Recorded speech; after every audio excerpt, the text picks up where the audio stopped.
Merry Christmas, though. Merry Christmas. This is their idea of Christmas. I gotta be there for New Year's. It's Christmas Eve in Los Angeles. The office party's in full swing at Nakatomi Plaza until one man with a gun, no shoes, and a bad attitude decides he's not on the guest list. Today, we're crawling through the air vents with John McClane himself, breaking down explosions, one-liners, and the eternal question, is this a Christmas movie? Grab your walkie-talkie, yippee-ki-yay, and let's storm the 30th floor. This is the Shermer High Alumni Association.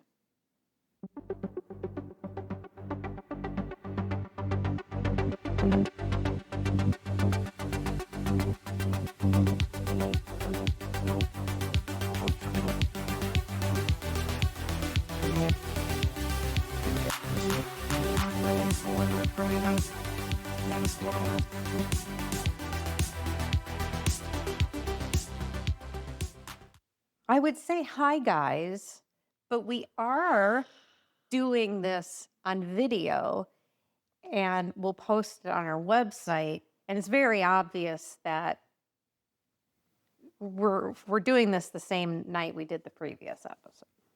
So But we took a break. we took a break. We did. We had a little nums. We did. We had some za. we had some za, and now we're back, and we are doing our next Christmas movie. Is it a Christmas movie? Is it a Christmas movie? Well, our first movie of the Christmas season is technically Gremlins. Correct. Yes, and then we have the next phase of the holiday season, which is Die Hard. I guess that's going to be the question we have to ask at the end of this rewatch is it a Christmas movie? So I think we can just hop right into it. since Awesome. We all know how each other is. Yeah. So on Christmas Eve, New York cop John McClane visits his estranged wife at her company's holiday party in Los Angeles, just as terrorists led by Hans Gruber seize the building. Trapped inside, McClane fights back alone using his smarts and grit to rescue the hostages and stop the criminals. Die Hard blends explosive action with sharp humor, redefining the modern action hero and forever fueling the debate over whether it's a Christmas movie. So our main actor is Mr. Bruce Willis. I love Bruce Willis. Man, was he good looking back then. Right? Not to say he's in now, but Yeah. full disclosure, I never saw this movie, so I can't remember ever seeing him in his younger days. And he was a strapping feller. Well, to me, like I think the first time I saw him was on Moonlighting, which was the TV show he was on with Sybil Shepherd. Was that before this 1988 film? I think it was during it. Okay. And that was something I noted, and I think I'll note it like in that first airplane scene, is when you first see John McClane, he's got that Bruce Willis like kind of smirk. He kind of has this, I don't know if that's just how his face is, but he just sort of has this like kind of smile, not a smile. shitty- Yeah. Yeah. Well, Mr. Walter Bruce Willis, Nice. yes, is a retired American actor. I did not know he retired. Well, he was, I think, forced into retirement. because he's got, Oh. it was 2022. He retired because he had been diagnosed with aphasia, Yes. a disorder typically caused by damage to the area of brain that controls language expression and comprehension.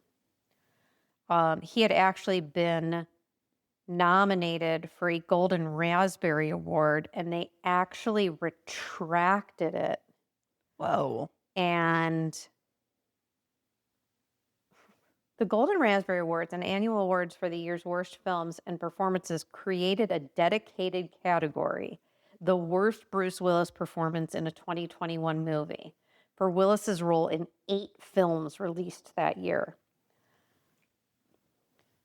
What? 8 films did he do in 2021? In 1 year? Oh, hold on. 2021. His last film in which he was credited was Sin City? Yeah. Or maybe Rock the Casbah? Rock No, the hold on. Casbah. Once upon a time. Hold on.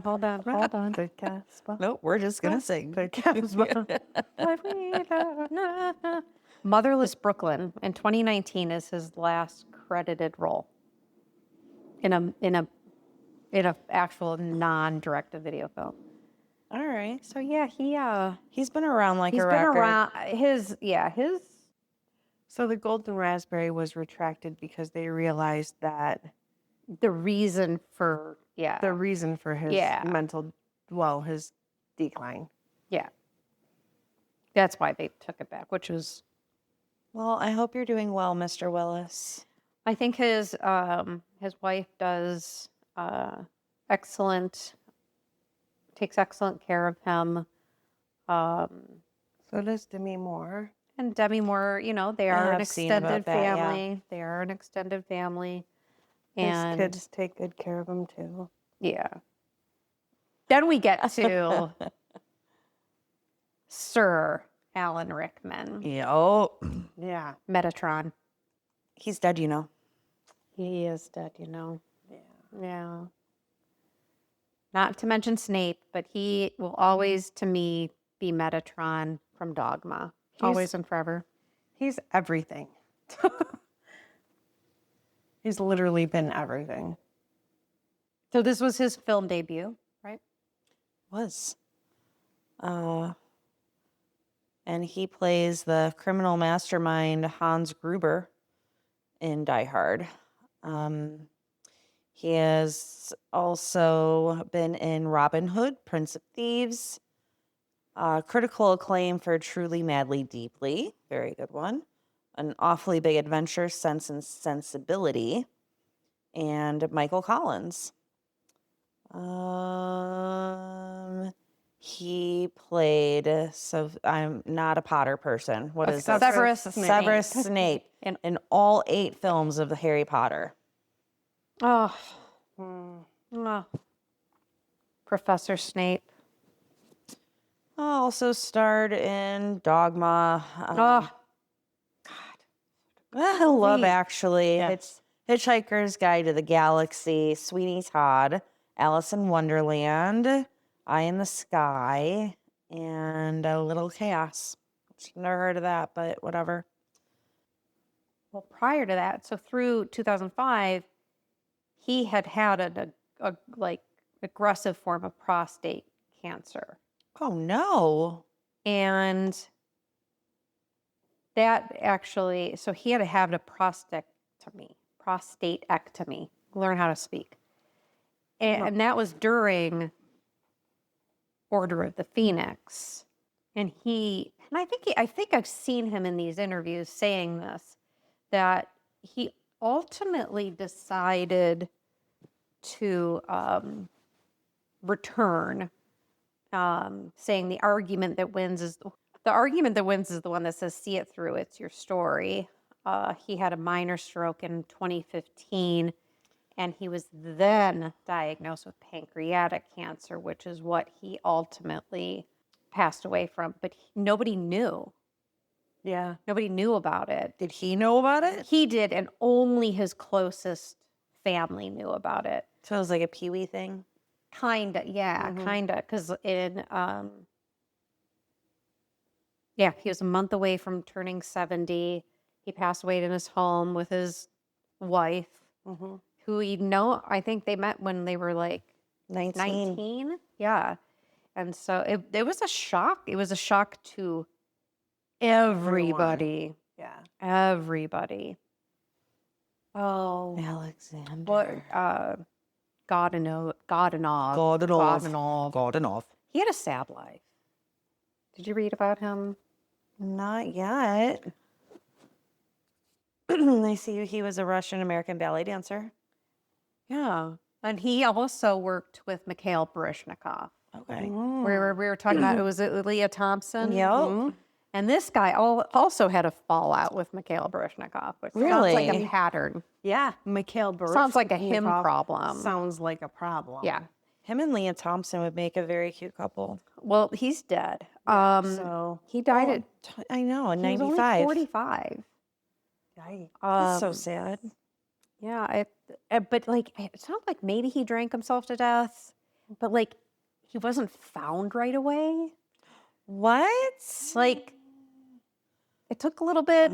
Some people were like, we haven't heard from him. Yeah, he drank alcohol in excess. Yeah. Friends became concerned after an uncharacteristic lack of phone calls from him. Oh. Yeah.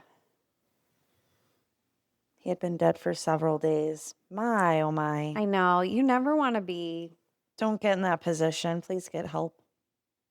His ashes were scattered in the Pacific Ocean. I thought that was illegal. Yeah, I don't think you're really allowed to do that. But we planned that for multiple people, and it's very common on cruise ships. Yes, it is common. It's allowed. You're allowed. They do really nice ones in Hawaii where you do a paddle out and you do this whole ceremony. And yeah, But is it not illegal? no, it's not illegal. Okay. That I don't think companies would be doing it.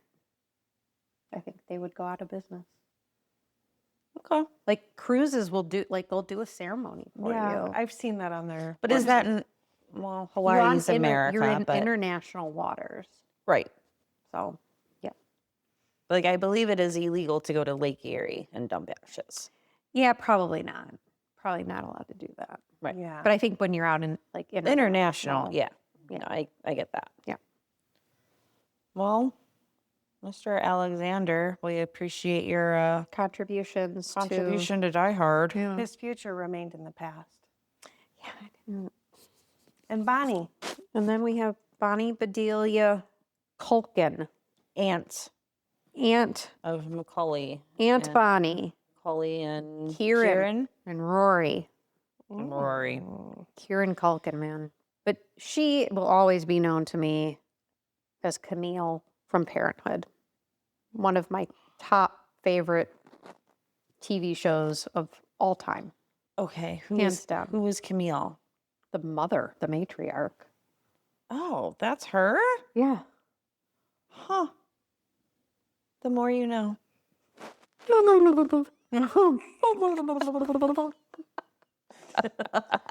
I did not put that together, but she also studied ballet. Did she work with Mikhail Baryshnikov? She went to the School of American Ballet. Oh, isn't that where Leah Thompson went? American Ballet Theater. Okay. And what did? School of American Ballet. What's the difference? She was nominated for a Golden Globe for starring in Heart Like a Wheel in 1983. We'll have to look that up. And then went on to be Holly Gennaro McLean, wife of Bruce Willis's character John McClane in Die Hard and Die Hard 2. I think this might be one of the biggest budgets we've done, right, Janine? I think so. Yeah, this has to be the highest. I mean, it makes sense. There's a lot of helicopters. Yeah. What is the budget, Janine? Yeah. You want to talk about that? It's 25 to 35 million. Mm-hmm. Is she Yeah, so It's like she's new. Earth to Janine. yes, this is a budget of Did you 25. sign in? I'm not signed in. God.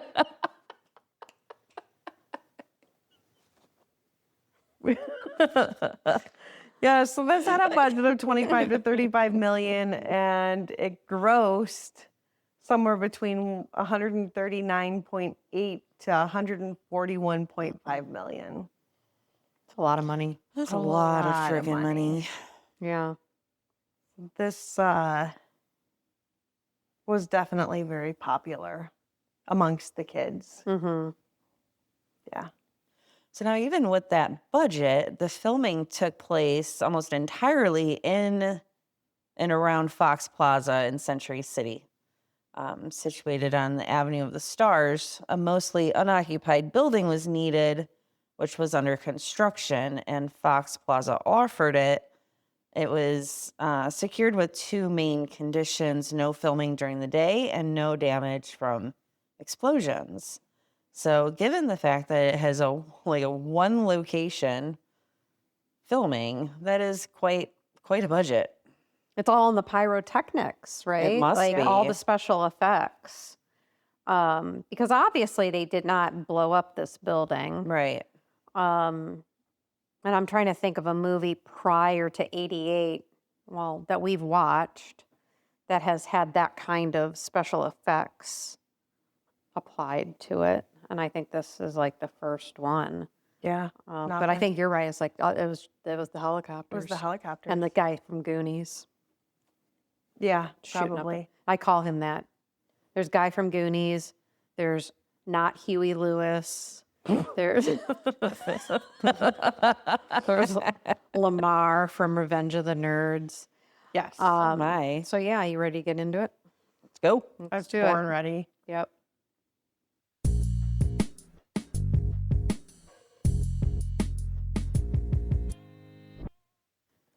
So the movie opens up and we meet John McClane, played by Bruce Willis, and he is landing into Los Angeles on an airplane. He's sitting next to a guy who notices that John's a little like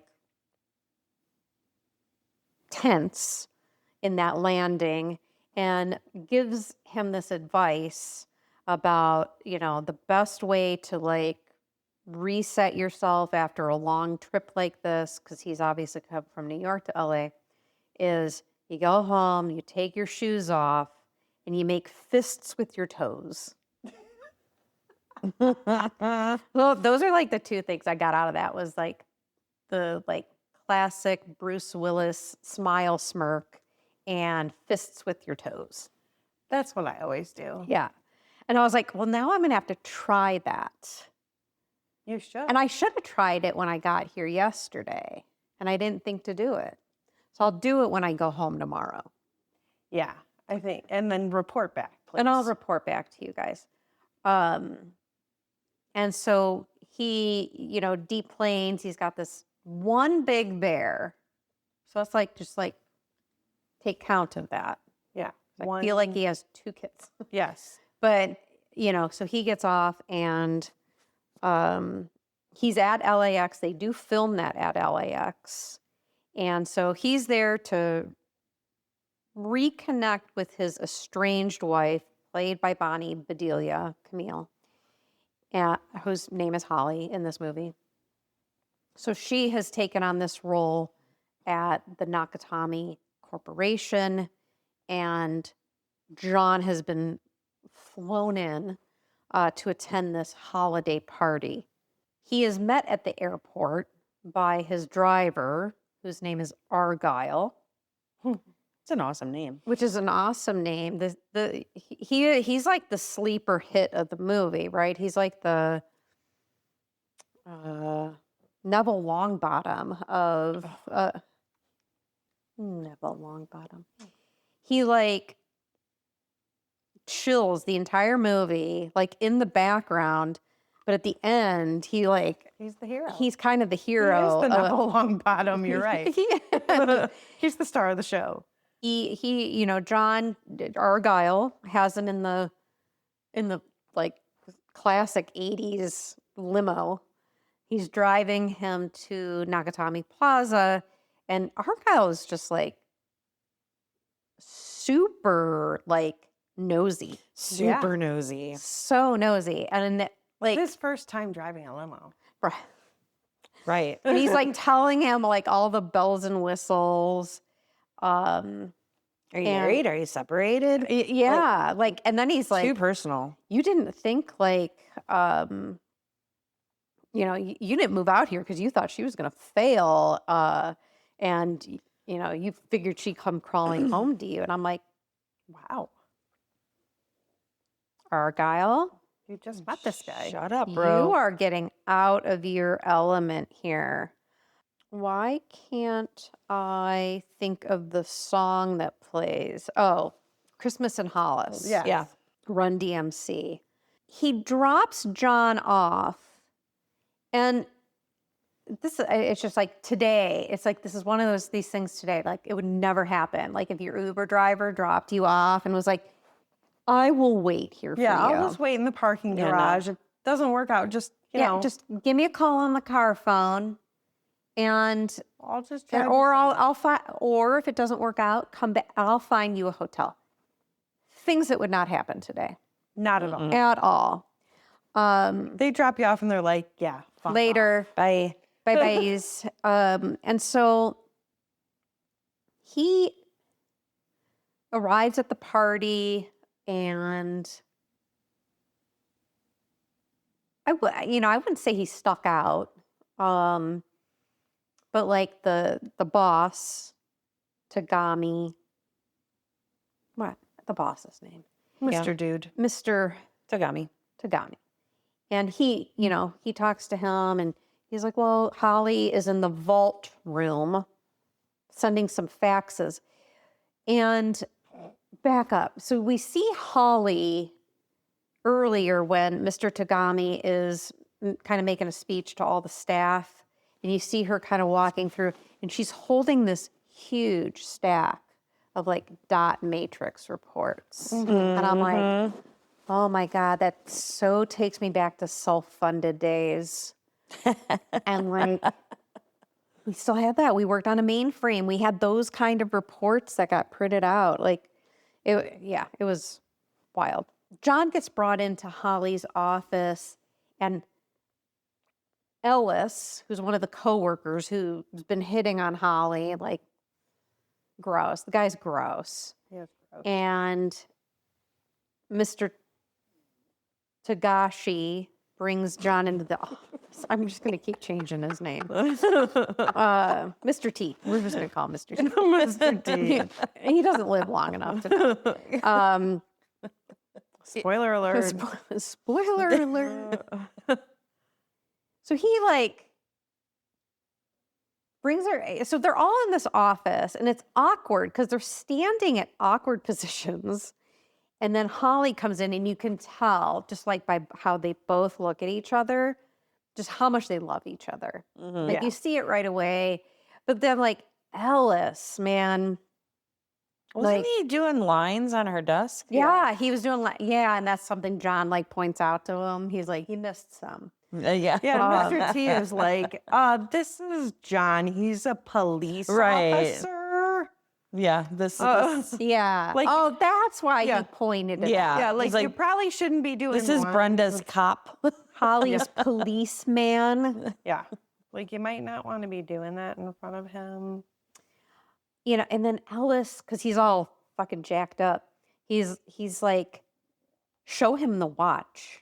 Yeah. And that was so creepy. Yeah, like, it was. Show it. And then she's like, no, later. Like, and John, like, he's New York, right? He's like, I don't give a fuck about a watch. I'll see it later. And then he gets out of it. Like, is there a place that I can go? And so they go into this very lavish bathroom that is like directly off of an office, Yeah. off the office hallway. I thought that was interesting, but maybe, I don't know. But the thing that stuck out to me right in that scene was the wallpaper. Yes. And I said something to Mom because we were watching it. I was rewatching it this afternoon. I was like, I think this was in like Grandma and Grandpa's house. She goes, I think it was in the lobby. I think it was in the lobby of the Hill Rock. It was like this really metallic, shiny, Oh, shiny wallpaper. I'm like, that's from something. Yeah. And so John and Holly are in this executive bathroom together, catching up. It's sweet, endearing, and then it turns into like, Not couple a fight. marital argument. And then she's got to go. She's got to go because she's got to say some words to the troops. And so she leaves, and he's kind of there by himself. And this is where you're seeing these cut scenes of these, in this impending truck and this Mercedes are kind of driving into the arrival plaza of Nakatomi Plaza.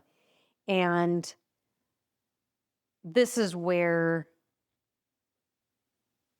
we see, so we usually see like this Mercedes pull up, and that's when Theo and blonde German guy, that guy, get out of the car and they come in, and Theo, I think, is the real psychotic of this entire movie. Because it's just like he has no, I don't know, his actions, his words, his sounds, everything. So he comes in doing this like Kareem, like bit, like, yeah, and then Kareem shot 3, and the other guy just comes in and shoots the guard in the head, right? And then Theo just kind of jumps up and like deer kicks him. Yeah. Like the guy's already dead. Yeah. Like, and he's like, "Grr," and he takes over, and then he takes off, and like the entire server room of the whole building is off the front lobby. And as an ex-IT person, that is not where your server room should be. No. At all. But I did appreciate it. I did appreciate the serverness of it. And so this is where we meet Hans Gruber.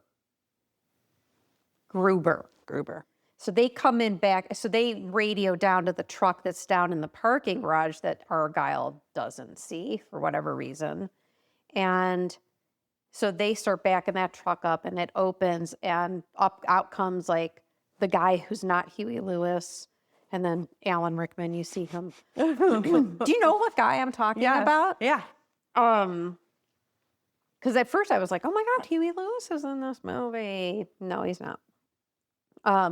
And so, so that's when we see a very dapper Alan Rickman. Mm-hmm. And so he appears to be like, but he's like he's not a ringleader, but he's like the mastermind. He's the mastermind behind this entire operation. And so they obviously know the entire schematics of this building. They know exactly what each one of them need to go do. And so Hans is like this, he's the project manager, basically, of this robbery, right? He's the wolf of, Pulp Fiction. He's the one to make the things happen. And so the team goes off, and so then we got a lot of low voltage going on in this movie, which I appreciate. So you got the one guy who's gone, and he is clipping off all the different pairs off the, like what it looks like is the phone system. But then another German guy comes with a chainsaw and just hacks all the lines all the way through, which, go fuck yourself, man. Do you know how hard that is to rerun all that? Yes. On like 35 floors of phone runs? When he cut You those, I dick. just looked at those and thought, oh, Kristen's probably like, Oh, you are a dick. They got to rerun all of that. Well, most of the building was destroyed. I mean, an entire, so, so this is what, so Hans and the guys that are with Hans, they ascend up to the 30th floor. They obviously know that whatever's happening is happening on the 30th floor. They know exactly where they're going. And they come in, and I feel this throughout the movie. Like, they're all very willy-nilly with their gunfire. Yes. Yep. What is the absolute point of just firing? Like, I know it's still like maybe instill some fear, but there was a lot of willy-nillying on the machine Yes. gun fire. I'm just saying. And so John hears this. He's still in the shiny bathroom, and he's looking out. He's casing like. And people are screaming. Right, and we got one set of boobies in here. They do round up this one woman, and she's like laying flat on a desk. And so the Germans, and maybe it was some Italians. This is a hodgepodge robbery crew, because they're not all German. And so they're rounding all the employees up to be out in that 30th floor lobby, and John escapes. John is able to get over to the stairwell and get out of there without them seeing him. And He goes up. he goes up. And so he starts to figure out what's on each floor. And and then he notices like on one of the floors, and that's where we saw the Italian guy. And I only know this because I'm 51 and I have to have the closed captioning on. Me too. And I see speaks in German, speaks in Italian. So that's the only way I knew that. Otherwise, I wouldn't have known it. I didn't have the closed captions on. Well, good for you. Yeah. Well, it's only because I was watching it at work. Then you would have the closed Yeah. captioning on. No. That doesn't make any sense. Then you would read it. I had earbuds in. Right. How do you know what they're saying? I was listening to them with my ears. Oh, you know what? Good for you. I'm sorry. Oh, this is where I do like you're going back and forth. You see Theo, who's doing all the like computery stuff, and he's making all these weird noises, and I'm like, what does this remind me of? And I think it's Lamar from Revenge of the Nerds. Yes. Oh, yeah. The guy, and he makes. I could be getting that wrong. No, you're right. So that's Lamar. Okay. And so we got Hans has now taken Mr. Tagashi up to Mr. Tagashi's museum of an office, and they take him into his office to like kind of break into or get into the computer workstation. And it just, again, I'm like, fuck, I'm old. Like, that's what I worked on. Like that mainframe green screen computer. And I was like, oh my God, this is horrible. And so then Mr. T basically figures this is not like a terrorist thing. It's a robbery that they have these $640 million in bearer bonds. And as one who just got out of a finance class in which we actually did learn about bearer bonds, basically were these sheets of paper with these coupons on them that are not attached to a human being. So like I have stock in American Airlines, right? But it's my stock in American Airlines. But bearer bonds were whoever is in possession of them owns them. There are no names recorded. So that's just a little background on bearer bonds. Is that's why they wanted them, because they would just become theirs. They would sit on them and then cash them in at a later time and make billions of dollars, basically. So we see John. John gets up to a floor that's like, I think under construction. And this is where he really just starts having full-blown conversations with himself. Yeah. Full-blown. That's what you should do. And so he is trying to just figure out the situation. And so I think his first attempt is pulling the fire alarm, which they quickly reverse. And they know something strange is going on, because like that shouldn't have happened. But they don't know what yet. And this is maybe a question. Would John have been more successful or less successful had he been wearing shoes? They maybe could have heard footsteps with shoes. That was my thought. Maybe. And maybe not as grippy on some things. Right. Not saying he's like a monkey, but like, But he could did the just kind of. right, like like the no shoes was like, because then he's met by one of the Germans. One of the Germans does end up on his floor looking for him because he's on the 32nd floor, Yes. which is where the fire alarm was pulled. Right. But he gets away, or he hides in such a way that he does end up killing the German. Yes. They were fighting, and they go down a flight of stairs, and the German's neck snaps. He's dead. And so John actually sends him down the elevator wrapped in like, do you have a Santa Santa's Claus hat. hat on? And then like Wrote on his sweatshirt. and now I have a machine gun, ho, ho, ho. And Hans is like, okay, this is not part of the plan. This is not like, he's thinking it's a rogue, they're thinking it's a rogue security guard that they just missed in their planning.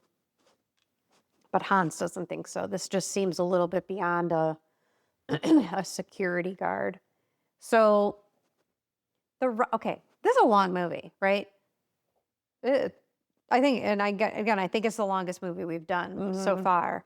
And so basically what you have is this period of maybe an hour of John just running and killing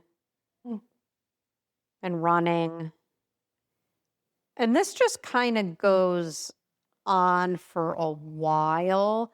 But when he does send down the first German guy, he is on top of the elevator shaft.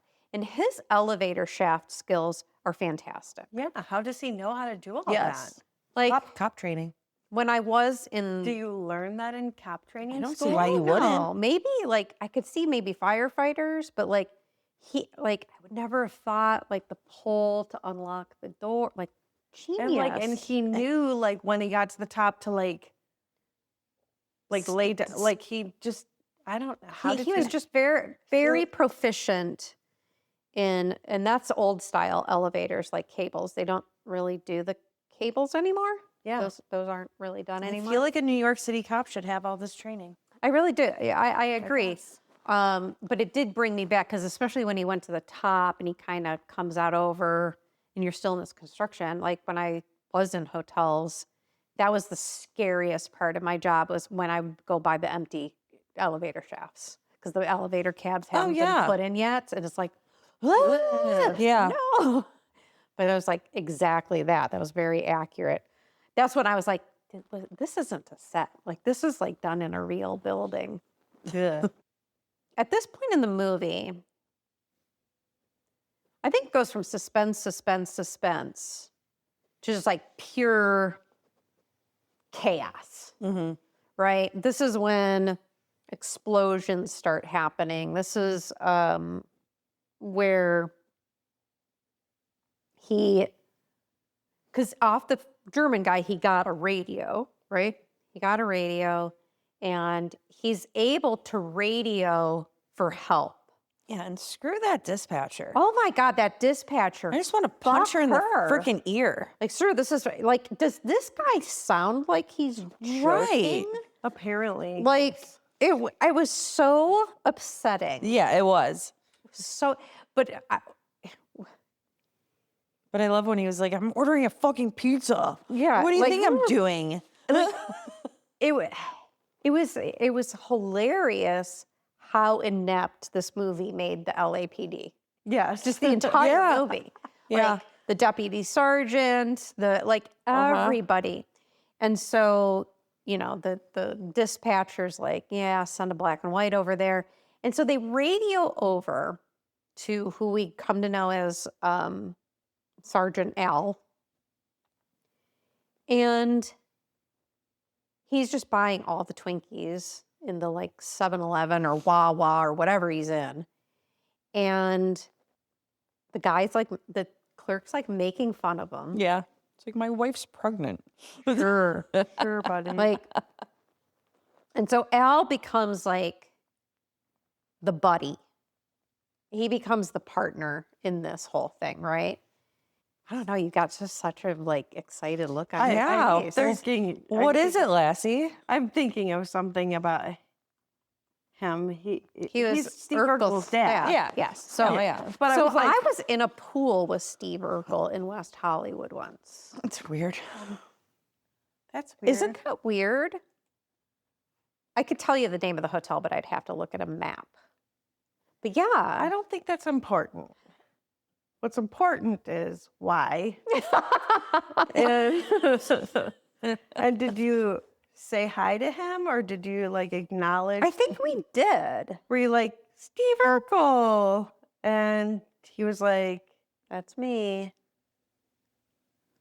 Honestly, I don't It remember. wasn't It me. was such a great little hotel. It was a great rooftop pool. Anyway, so yes, he was Steve Urkel's dad. Yes. So, but we And learned, there's also a cop in that, right? yes, maybe so he's not even a street cop. But maybe in Die Hard, his wife was pregnant with Steve Steve Urkel. Urkel. That could be.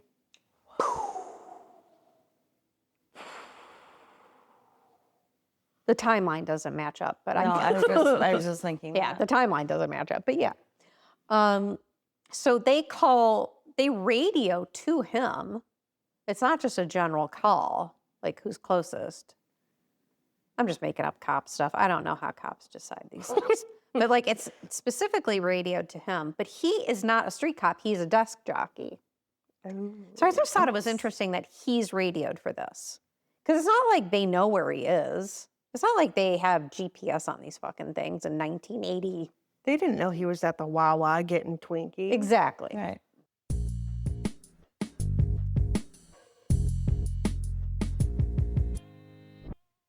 He goes over there, Sergeant Al.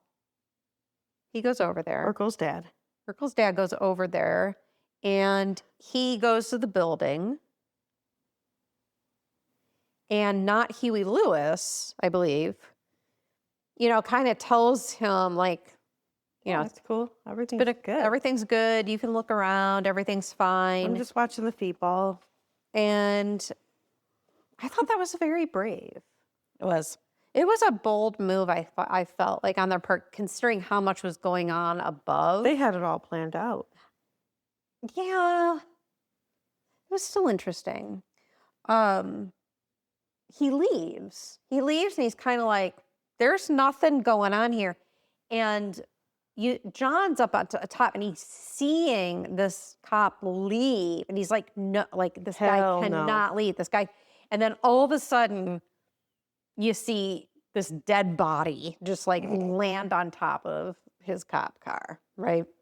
And he's like, oh, fuck, like something's wrong. He's like, get me help, because, and then like moments, you've got like 10 LAPD cars coming towards the plaza, but don't come to the plaza. And they all do that annoying thing that cop cars in TV shows or movies do. It's like this like really dramatic like turn and stop. Yeah. Like, you could have just parked. You could have just stopped the car. But then it wouldn't have looked as cool. Right. I know. Be It's just boring. stupid. Al and John are the first to kind of communicate with each other, right? And they communicate throughout the remainder of the movie.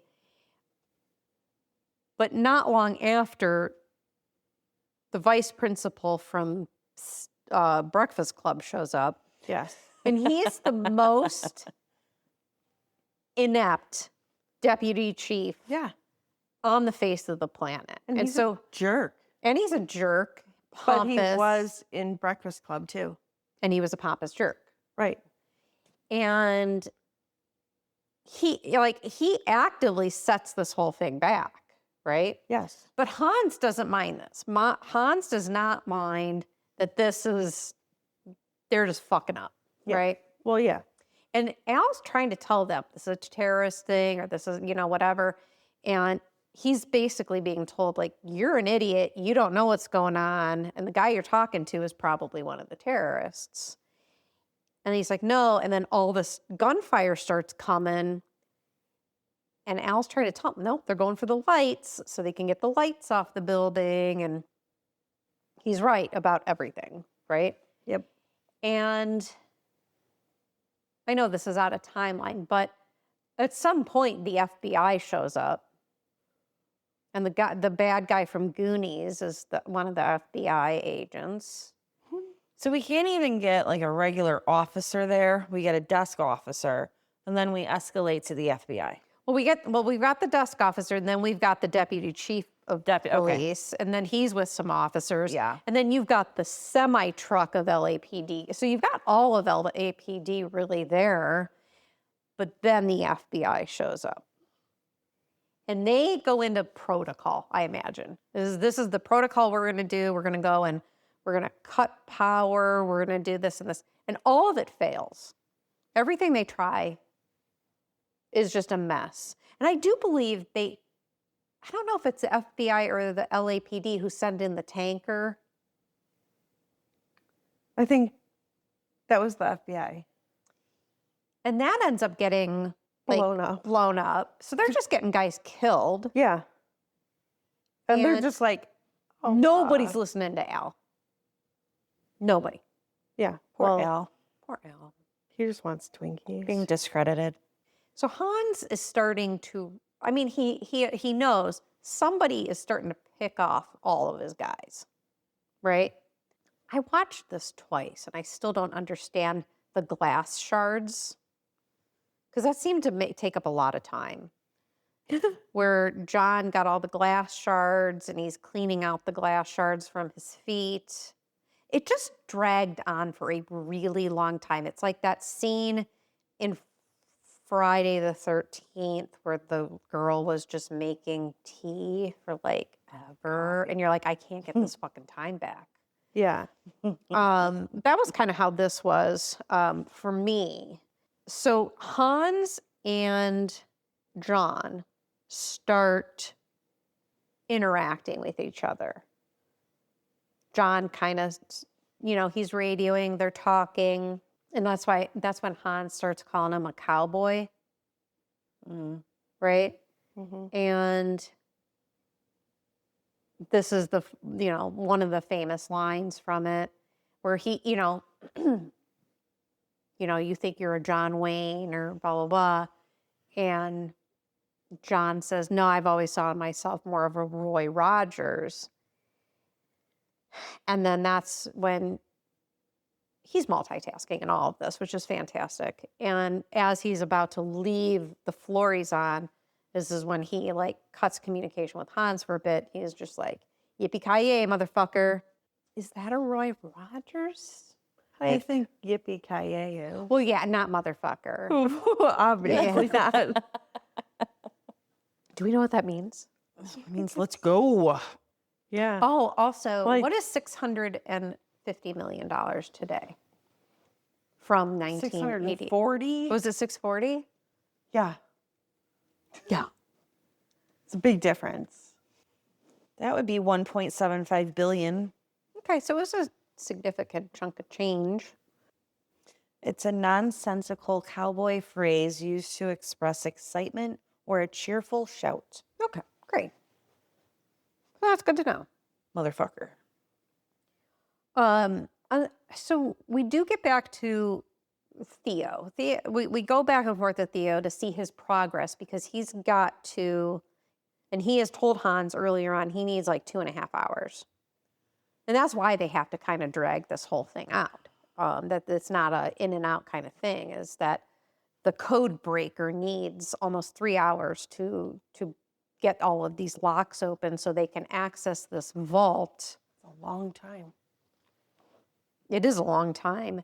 And so you kind of go back to him, and the more you go back to him and you're like, this guy's like insane Yeah. with like, he has no, like, he's got to be like a sociopath, Yeah. you know? At one point, John does get a hold of like somebody else's backpack. Not the first guy's, but it was like somebody else's, and it has the like a block of C4 in it. Mm-hmm. And I think John is realizing what's going on because the FBI is out there, the police is out there, they're not accomplishing anything, and he's got to do something. And so I think what he does is he attaches the C4 to like maybe an office chair, and he plummets it down the elevator shaft. Mm-hmm. Because that's another one, because he was like, Geronimo, motherfucker. I think that's when he says that. I could be wrong. And so now the cops have decided, like, John is the problem. Yeah. Not like, maybe not the problem, but he is a problem. A problem. And they're, Deputy Chief Robinson, is like, stop, stay out of this. We've got this. And we don't want you, like, you're a piece of shit, and, Al takes back the guy. And he was like, how you doing? Pretty fucking underappreciated, Al. I'm feeling pretty fucking underappreciated. And I'm like, I need to make that into something. I don't know what, but something. So FBI, they've decided they're bringing in some copters. And Hans, in the meantime, just to prolong this, has decided to give demands. They never were planning to really do that because they weren't terrorists. They didn't want to negotiate for something. They were robbing. He comes up with this like list of different like probably Antifa like organizations in other countries that he wants all released just to prolong this, right? Yeah. And so it's obvious that the FBI has no intention on doing any of this, and that Hans has requested the helicopters, right? Mm-hmm. But the plan is, I think, and I don't know if this is actually coming together for me right now, as to why Theo then went to the green truck to drive out an ambulance for a medical emergency van. Because I think the plan was that they were all going to get into that van and drive away as the building exploded.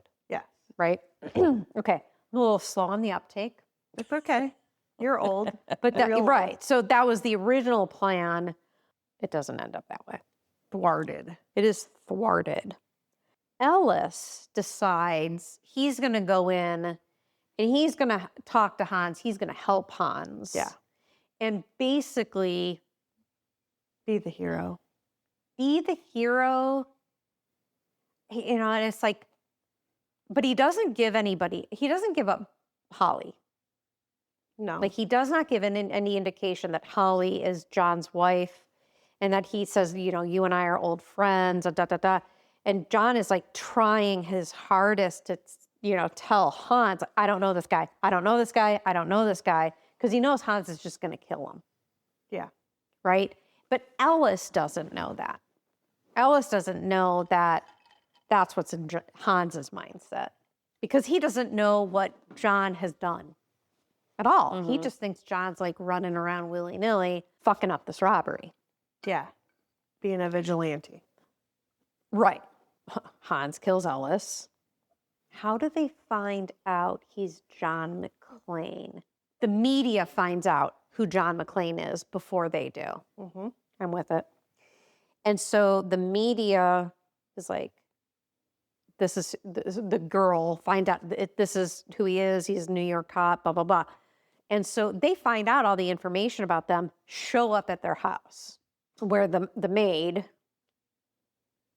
or the nanny answers the door. The not Scooby-Doo guy is like, where, I need to come in. I need to interview these small children. Well, because it's The last time they're going to be able to talk to their parents. Mhm. And now all of a sudden, for whatever reason, Hans now has one of those tiny baby TVs that like mom used to have in her room. Yeah. When we Well, lived- you have one of those in your office when you're like an executive. I guess so, but I don't remember seeing a TV when she was like on the phone earlier. I don't remember a TV. It's like a TV was brought to him. Well, you bring it out when like there's special. But you're occasions and thinking, stuff. I might be on TV. I might want to check that out. Yeah. So the TV just happens to be on because the media gets into this house Mhm. because the not Scooby-Doo guy Yes. threatens the nanny with calling INS. Ah, jeez.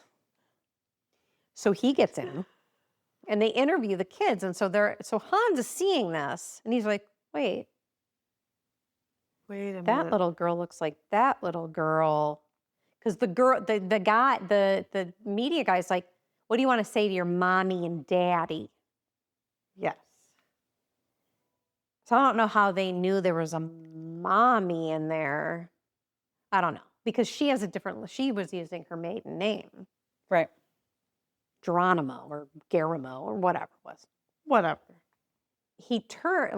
Hans turns and he sees this it was a picture that Holly had placed down on the credenza earlier on in the movie. And it was a family picture of all of them. Yes. And so he recognizes her and he puts two and two together. And so now he basically takes Holly as kind of this last piece of leverage that he might have because he's realizing he's He's like very "Hello." quickly losing control of the situation. And Theo is not quite into the vault yet. Yeah. He's like, "Hello, Mrs. McLean. Nice to meet you." Yes. And I thought they did an excellent job the whole movie, not like, I think, Giving they her did a up, yeah. really good job. And Theo does get into the vault. And you see him just flipping through all the bearer bonds. It's like, I don't think you need to flip through them, just fucking steal. Right. Just take them. And so they're going to load in all of the bearer bonds. And so they end up, I don't know. I don't understand what they're doing because they want to move all the people up to the roof. I don't know why. Were they planning to, No, there was a reason. I It have was no idea. because They knew, was he going to have them go in the, because his whole thing was when he was telling John, There was a reason. when you steal $600, you can disappear. But when you steal $600 million, Mm-hmm. they will find you. That's why they're all supposed to think that we all died in this. And then he moves everybody up to the roof, but they're supposed to all go down to get into this medivac van, Right. which Theo is for some reason in charge of, probably because all these other guys are dead. He called for the helicopter to evacuate everybody from the roof. And they would discover, And then John McClane disrupted this plan by getting the attention of the hostages on the roof and telling them to get off the roof just before the explosion, which ultimately foiled Gruber's scheme to disappear without a trace. because it was supposed to look like they didn't make it out. Right. That the guests did, but the robbers didn't. But then they would have taken off. But then what you see is Arglye, who for the evening has been just drinking liquor in the back of this, Talking on the phone. talking on the Yeah. phone next to this bear. Yeah, just chilling. Blaring some rap. Blair, yeah, just drinking all night. So then he moves and he's able to hear these radio transmissions too. Well, after a while. Yeah, after a while. So I'm not sure exactly how he's picking that up. Maybe he has a CB radio in the limo for limo business. Yeah. So after a while, or no, doesn't he pick up like the news story? He picks up John talking to Hans or John talking to Al. He's able to hear it from the car. So I don't know if he's on a CB and he's on the same channel. Oh, Yeah, yeah. I okay. mean, And then he sort of looks around like, wait a minute. And then he sees that truck. so that he's kind of floating Yeah. limo, Doo-doo-doo. and he Like, sees. did he just put it in neutral and just sort of like, That's how it seemed. Like he was just kind of slow rolling. And then he sees the guy come out of the van, and he with this kind of ambulance, right? yeah. And he's pulling up, and I don't know if Argyle just did this out of instinct. Like I don't think how would he know? I don't know. I don't know how he would know, but that's what we're gonna go with. Yeah. And he goes and he just plows into the medic van, and he goes and he just punches Theo in the face. But it was like such a little wimpy, he was like, bling, bling. And the guy's like, I know. And he's like, what? and Argyle's so proud of himself. But it wouldn't have mattered because nobody's going to make it down there anyway, because then you go back and you've got Hans has a gun to Holly's head. Not Huey Lewis is standing there. And you've got John, who's just covered in blood. Yeah. He's very bloody And dirty. and dirty, Dirty blood. dirty blood, and slimy. And sweaty. Yeah, And glassy feet. and glassy feet. He's got Yeah. He's got a lot going he's got a lot going on. And right, and I'll say this in a second, but he had time to strap a gun to his back. Well, yeah. Um, He got to the mail station and he had time to use the holiday tape to tape some stuff on his back. so he's talking to Hans, and what they're I think they go back to the cowboy talk. Yes, right. they do. There's a lot of cowboy talk. There's a lot of cowboy talk. And then, so he does put down his gun.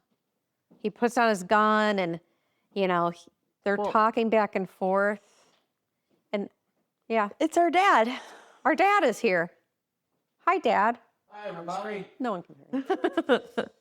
Cowboy I don't talk. remember what the line was that they all started laughing. They're talking their cowboy talk, and then Hans brings back the conversation from earlier in the evening where John says, "Yippee-ki-yay, motherfucker."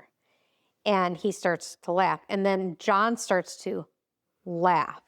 And then not Huey Lewis starts to laugh. Everybody's And then laughing. everybody's laughing. Everybody's laughing Except Holly. except Holly. She's got a gun to her head. And so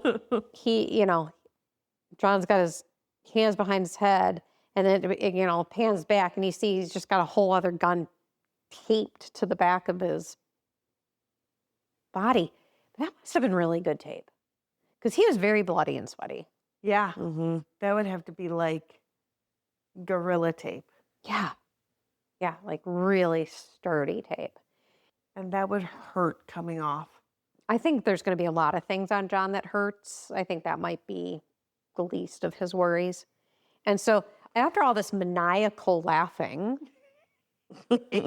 John then grabs the gun. He's like Holly down, and he's able to like shoot Hans.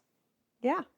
And he goes like wheeling back like Mrs. Voorhees. These mattresses that are They're bad. And he grabs Holly as he's like falling out of this building. And then cops are, somebody's. I hope that wasn't one of the hostages. Unbelievable. It was probably a sales guy who was depressed. But anyway, so Hans is holding on to Holly and like like peak, like Bruce Willis. He's slobbering. He's got the blood. And he's just trying to get that watch off of Holly, because then he'll just slip. Yeah. And that's that Rolex watch. And, Yeah. so, and he gets that off. And it is like the slowest slow motion scene of somebody falling. And it was fantastic. Hopefully they recovered that watch. But still, like, the Deputy Chief Robinson is like, still nobody believes that this is the situation that it is. Because even when John and Holly come out of the building, Chief Robinson is still like, I'm going to nail you for this and this and this and this. Yeah, John, we need your help. And then finally, one of the guys comes out, one of the German guys. German dude comes out with his gun, and he's going to, I don't know what he's going to do. He's very bloodied. And, John hits the ground with Holly, and you see that the guy gets shot. But you missed the part where John and Holly, like, after he pulls her, out, and they have the big smooch. Oh, up and when they're still up on the 30th floor. Yeah. Oh, yeah. Well, because yeah, right. Well, there's all that sexual tension now because he's a hero. He's a hero, and he saved her life.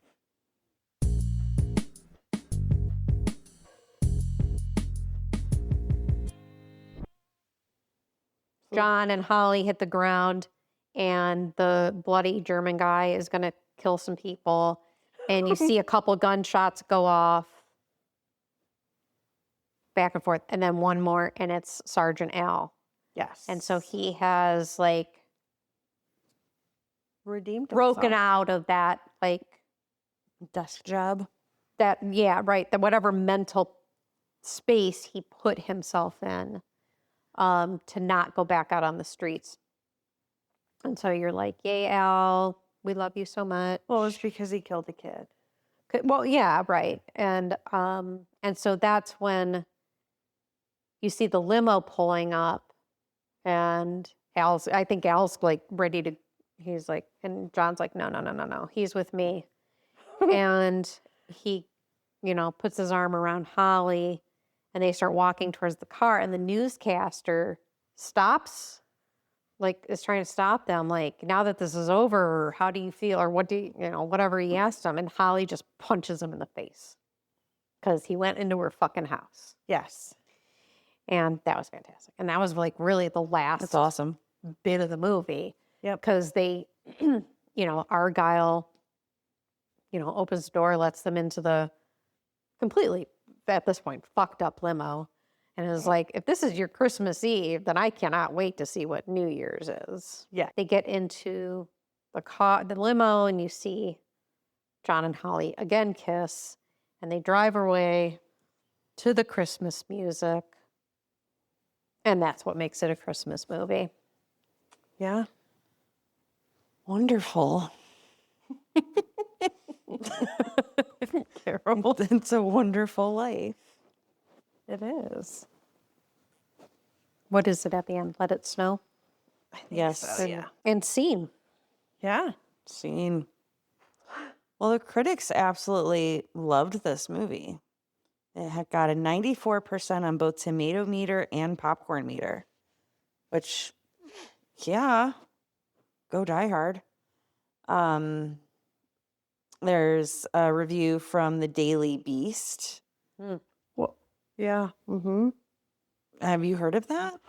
Mm-hmm. I didn't know the Daily Beast was that old, but yeah. Huh. Well, he had a pretty good review, giving it a tomato, saying, "That's right, I'm saying it loudly and proudly, since John McTiernan's 1988 action classic isn't just set at Christmas time. It embodies the very spirit of the holiday." I think that's the most sarcastic review I've ever heard. I don't know. Is it sarcastic? Embodies the spirit of the holiday? That's With a amazing. bunch of machine guns and There's German love and terrorists. There's a Christmas party. there's a Christmas tree. Yeah. There's a dead man in a Santa hat. Yes. It says ho ho. There was a ho. blow mold Santa. Yes. Uh-huh. I don't know if I have to provide any more proof. Okay. Well, there's that. Well, Kevin Thomas with the Los Angeles Times gave it a splat and said, as a grand flourish of cinematic technique, it is awesome. As a human drama, it is disgusting and silly, a mindless depiction of carnage and on an epic scale. I feel like that's a bit much. It's a bit much. Oh boy. I mean, mindless depiction. Come on. Like that. Disgusting and silly. I don't think are in my top 10 words to describe this movie. Mm-mm. No. What part of it was silly? Right. Frank, like Pee-wee's Playhouse. Like, at what part in this movie are you like, that's so silly? Mr. Thomas, I think you're Very weird a play on mindless words. depiction of carnage on an epic scale. I don't think there was. Disgusting and silly. I guess the like brains splattering up against the like window when Mr. T was killed. I guess think of a movie prior to this. And we're probably not the best people to ask because we didn't really watch movies like this. Was there a movie prior to this that was this graphic in bloodshed? You know, Yeah. where thoughts at this time were like, this is a lot. This is too much. Like today we're so desensitized. Like we're in an era of Grand Theft Auto kind of like generation where it's like nobody bats an eye. But in 1988 or whenever this was. I mean, unless we're talking horror movies. But even the horror movies, like, weren't realistic. You saw brain matter on the glass of, you know what I mean? Like, there's a lot more I realism guess to I that, wasn't really paying attention to it. as opposed to like Tina's 16 gallons of blood in Nightmare. Like, 400 gallons. of- Geysers a of blood. tanker truck full of Johnny Depp's blood. Anyway, sorry, go on. Now I'm trying to find a gory movie. Oh boy. Well, I digress. What did your buddy Roger Ebert say about this movie? Oh, Roger. He splatted it and he said inappropriate and wrong-headed interruptions reveal the fragile nature of the plot and prevent it from working. What? Wait, what? What? What? Inappropriate and Wrong-headed Headed interruptions. I feel like anybody can be a critic and they just like pull these words out and like put them together. Right, I'm trying to put the sentence structure together. These just don't make sense. Inappropriate and wrong-headed interruptions. Oh, buddy. Fragile nature. I don't. Why is the plot fragile-natured? And how did it not work? It worked to the tune of 212 million. Roger, Yeah, you're fuck pretty off. far off on this one, Yeah. Mister. But for him, a 2 out of 4 means he didn't absolutely hate it, because he's given zeros, right? He has. So Well, inappropriate. he could have made it majority a splat and then thrown in a tomato if he liked it a little bit. But this is well, just he didn't know what tomatoes or splats were, so true. he knew stars. Mm.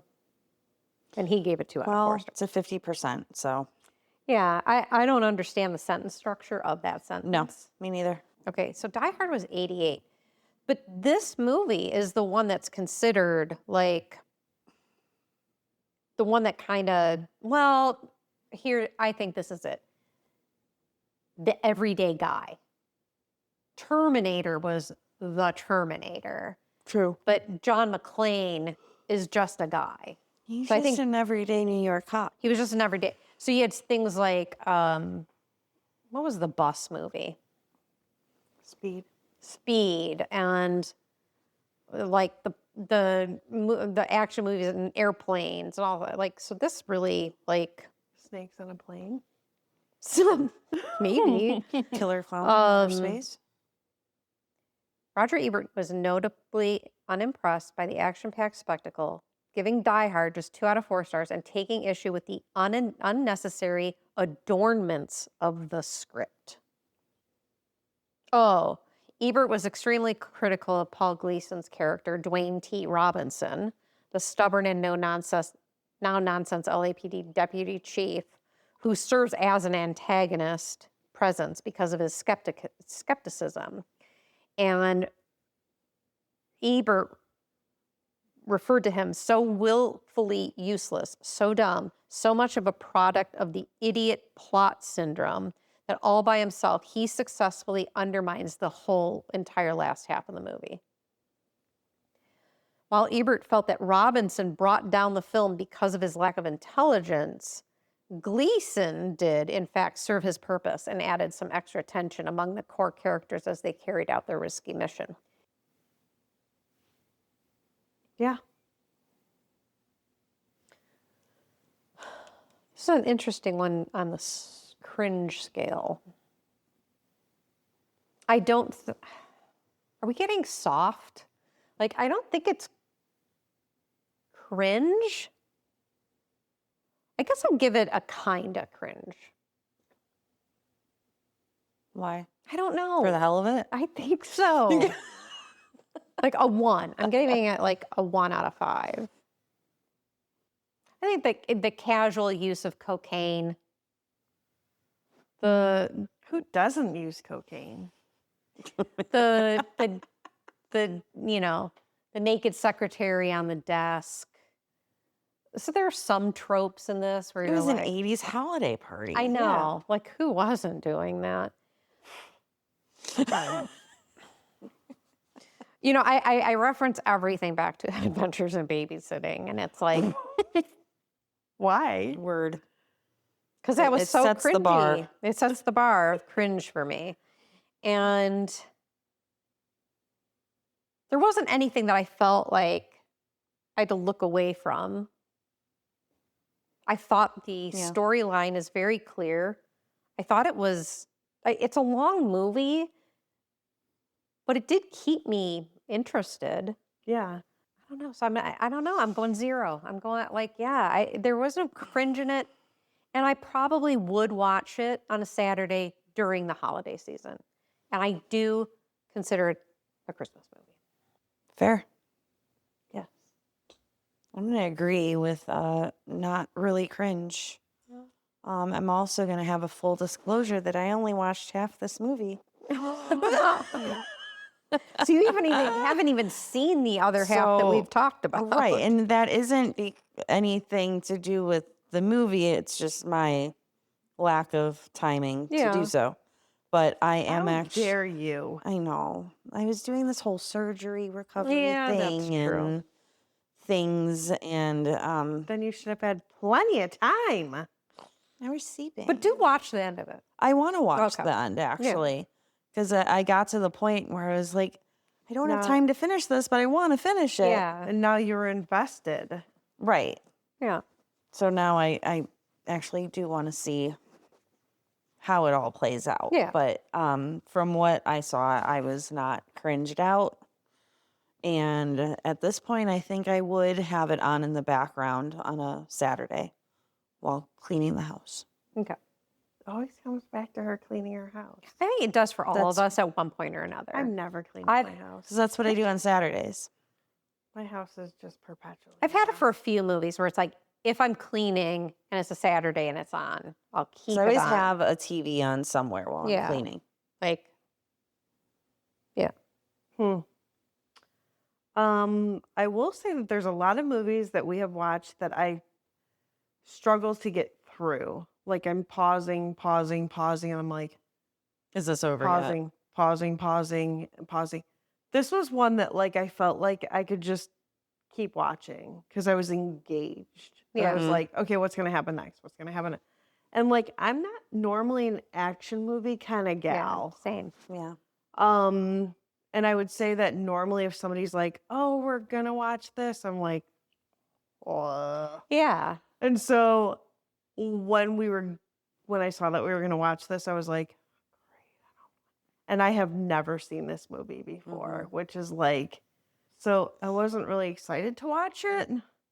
But I was very engaged in it, and I thought that it was exciting, and like the storyline kept you like excited to see what was going to happen. And I don't think there was any cringe to it. Sure, you see boobs, but like we're all women, and like, so what? There's boobs, and like, who cares that there's cocaine? And it's like a nanosecond of boobs, so right. It's just Right. like it's not John Hughes boobs. it's a blip of boobs. Yeah. And They weren't foreign boobs. Yeah. yeah. So who cares? Would I watch it again? Yeah, I think I would. And it's definitely a Christmas movie. You didn't say if it was a Christmas movie or Well, not. it's obviously a Christmas movie. Which- It's during Christmas. When people would say that before, I'm like, I don't know because I've never seen it, but I Right. didn't want to say that So out loud. now you know, Same. and now you're equipped Yes, to have a conversation about it. and now I can feel it in my heart. Yeah. Yeah. Yeah.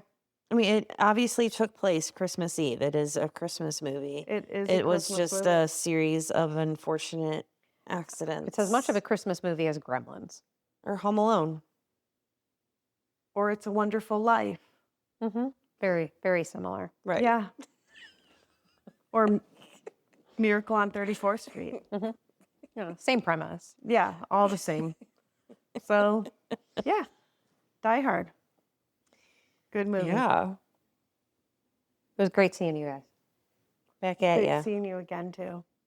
Now you can go home. Now I can go home. Bye-bye. So thanks for joining us at the Shermer High Alumni Association. If you had as much fun as we did, hit follow, leave a review, and share this episode with your fellow 80s movie lovers. Until next time, be kind and don't forget to rewind. Bye. Bye.